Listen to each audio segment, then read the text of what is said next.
తాకట్లో ఉన్న మీ బంగారాన్ని విడిపించి ఆ రోజు ఆన్లైన్ రేటుకి కొంటాం. Sharma gold company. కుటుంబం కోసం భర్త సౌదీ అరేబియాలో గొడ్డు చాకరీ చేస్తుంటే భార్య సొంత ఊర్లో ప్రియుడితో కలిసి ఎంజాయ్ చేయడం మొదలుపెట్టింది. రోజు భర్తతో ఫోన్లో ప్రేమగా మాట్లాడుతూనే ప్రియుడితో రాసలీలు కొనసాగించేది. భర్తొద్దు ప్రియుడే ముద్దు అనుకుంది. భర్తకు మాయమాటలు చెప్పి తన పూర్వీకుల ఆస్తిని అమ్మించి అలా వచ్చిన డబ్బులను తీసుకుని ప్రియుడితో కలిసి ఉడాయించిన ఘటన తమిళనాడులో చోటు చేసుకుంది.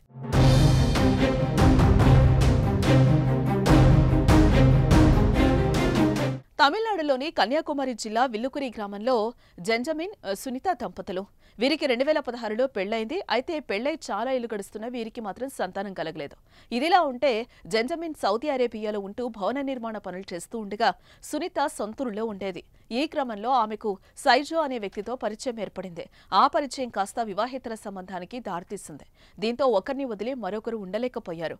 ఈ నేపథ్యంలోనే ఇద్దరూ కలిసి ఎక్కడికైనా పారిపోవాలనుకుని ప్లాన్ చేసుకున్నారు.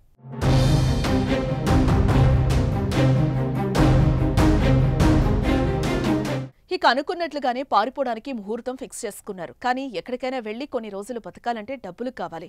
అది ఎలా అని ఆలోచించారు. ఈ క్రమంలోనే సునీతకు ఆలోచన వచ్చింది. తన భర్త పూర్వీకులకు ఆస్తి ఉంది, అది అమ్మితే చాలా డబ్బులు వస్తాయి, వాటితో ఎక్కడికైనా వెళ్లి ఎంజాయ్ చేయొచ్చని ప్లాన్ చేశారు. దానికి సౌదీలో ఉన్న భర్తను ఎరగా వాడుకున్నారు. జెంజమిన్ కు మాయమాటలు చెప్పి తన పూర్వీకుల ఆస్తిని అమ్మించింది భార్య సునీత. అలా ఆస్తిని అమ్మగా వచ్చిన 33 లక్షల డబ్బును తీసుకుని ప్రియుడితో పరారైన సునీత ఆ తర్వాత ఫోన్ స్విచ్ ఆఫ్ చేసింది.